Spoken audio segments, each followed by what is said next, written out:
You are looking at Julian's pronunciation guide, where we look at how to pronounce better some of the most mispronounced words in the world, like this other curious word. But how do you say what you're looking for today?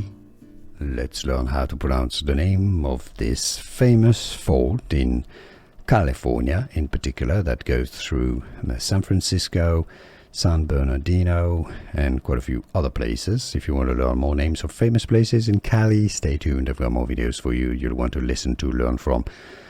San Andreas is the Spanish pronunciation, the Spanish name. It's obviously a Spanish name. San Andreas. In English, it's pronounced as San Andreas. San Andreas Fault, or fault, as the Americans would say. San Andreas. Here are more videos on how to pronounce more confusing words and names too many mispronounced. Like this video if you found it useful. I appreciate your support. I'll see you soon, and thanks for watching.